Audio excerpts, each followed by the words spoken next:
Hi, my name is Shay Rudolph, and I play Stacey McGill on the Netflix show The Babysitters Club. I am super excited today to read a little bit of The Truth About Stacey by Anne M. Martin. Somehow, I managed to eat dinner that night. It wasn't easy. For one thing, ever since I developed diabetes, and I've had to watch what I eat so carefully, food simply isn't much fun anymore. Often when I'm hungry, I don't care what I eat. I just eat to fill up. And since I was upset about the babysitter's agency that night, I wasn't even hungry.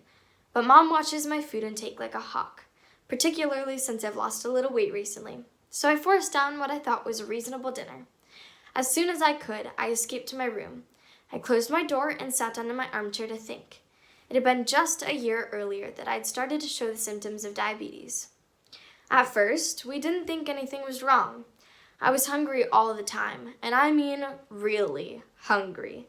Nothing could fill me up, and thirsty too. Well, you're a growing girl, Mom had said. I expect this is the beginning of a growth spurt. Let's measure you. Sure enough, I'd grown an inch and a half. But then, even though I was eating and eating, I began to lose weight. I didn't feel well either. I grew tired easily, and sometimes I felt weak all over. Twice I wet my bed. The second time, I happened to be sharing a double bed with my former best friend, Lane Cummings, at a sleepover. When that happened, Mom forgot about my growth spurt and decided I was having a psychological problem. She took me to a fancy New York psychiatrist.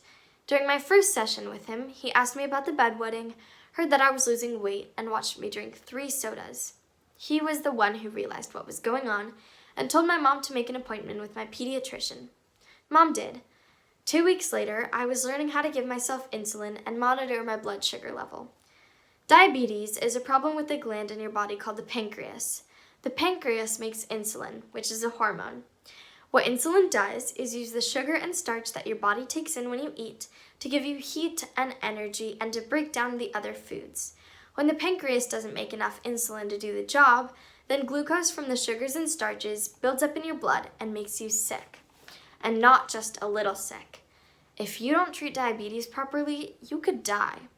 Well, I practically died when I first heard that. But then the doctor explained that you can give yourself insulin every day to keep the right amount in your body.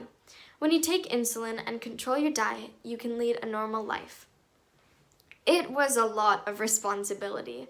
I would have to watch what I ate and make sure I was getting the right amount of insulin. As much as they wanted to, Mom or Dad couldn't always do that for me. Still, I feel weird having to check or sometimes inject insulin in front of my friends. I don't like the thought of them thinking I'm sick. Before I got diabetes, I really had it pretty easy. I'm an only child. For as long as I could remember, I'd lived in a large apartment in a nice safe building with a doorman on the Upper West Side in New York City. I had my own bedroom with windows that looked out over Central Park. I went to a private school, I didn't have any pets, and of course, no brothers or sisters. But I wasn't lonely. I had lots of friends at school and in my building, and my parents let me invite them over whenever I wanted. Mom and Dad seemed to be pretty cool parents. A little pushy maybe, and more involved in my life than I liked, but that was it. They let me dress the way I wanted, go out with my friends after school, and play my stereo at top volume as long as the neighbors didn't complain. Then, right before I began to get sick, Mom found out that she and Dad couldn't have any more children. They'd been trying for a long time, but they hadn't been able to have a brother or sister for me. It was unfortunate that they got that news just before I got diabetes. What if I died? I'd be gone, and they wouldn't be able to have another child. Suddenly, they were faced with the possibility of no children. No children of their own, anyway. That was sad. But the upshot of it was that practically overnight, Mom and Dad became the world's 2 most overprotective parents. And not just where food and insulin were concerned. Suddenly, they began to worry about me when I wasn't home. Mom would call me at my friends' apartments after school to make sure I was all right. She even called me at school every noon until the headmistress suggested that it wasn't very healthy for me, and reminded Mom about the nice, qualified school nurse. Then began the business with the doctors. My parents became convinced that they could find either a miracle cure or a better treatment for me. They never doubted that I had diabetes, they just couldn't leave it alone. They made helping Stacey their new goal in life.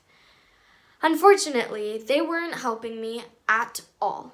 I was losing friends fast, and being yanked out of school to see some new doctor every time I turned around didn't make things any better. Lane Cummings began to hate me the night I wet the bed we were sharing. I didn't blame her for being mad, but why did she have to be mad for so long? We'd been best friends since we were 5. Lane said that the real reason she was mad was that I had spent a lot of time at the slumber party that night talking to Allison Ritz, a new girl. But I don't know. Lane acted strange after I wet the bed. Stranger still the first time I had to stay in the hospital, and even stranger after I started going to all those doctors. Maybe I should have told her about the diabetes, but for some reason, my parents kept the truth a secret from their friends, so I did the same. In fact, I didn't tell anyone the truth until we left New York and started over again in Connecticut. I finally told Claudia, Christy, and Marianne my secret, but Lane still doesn't know. And even though her parents are my parents' best friends, they don't know either. I don't see what the big deal is, but I guess it doesn't matter now. At the beginning of my illness, hospital visits couldn't be avoided. I needed tests, I had to have my diet and insulin regulated, and once I fainted at school and went into insulin shock, and the ambulance came and took me to St. Luke's. If one of my friends got that sick, I would have called her in the hospital and sent her cards and visited her when she went home. But not Lane. She seemed almost afraid of me, although she tried to cover up by acting cool and snooty. And my other friends did what Lane did because she was the leader. Their leader, my leader, and we were her followers. The school year grew worse and worse. I fainted twice more at school, each time causing a big scene and getting lots of attention. And every week, it seemed, I missed at least one morning while Mom and Dad took me to some doctor or clinic or other. Lane called me a baby, a liar, a hypochondriac, and a bunch of other things that indicated she thought my parents and I were making a big deal over nothing. But if she really thought it was nothing, why wouldn't she come over to my apartment anymore? Why wouldn't she share sandwiches or go to the movies with me? And why did she move her desk away from mine in school? I was confused and unhappy and sick, and I didn't have any friends left thanks to Lane. I hated Lane. In May, Mom and Dad announced that we were moving to Connecticut. I didn't have any friends there, but I didn't have any left in New York either, so what did it matter? They said they were moving because Dad wanted to transfer to a different branch of the company he worked for. But somehow I knew they were moving partly because of me, to get me out of the city, away from the sooty air and the dirt and the noise, away from all the bad times and bad memories. They were overreacting, and I knew it, but I didn't care.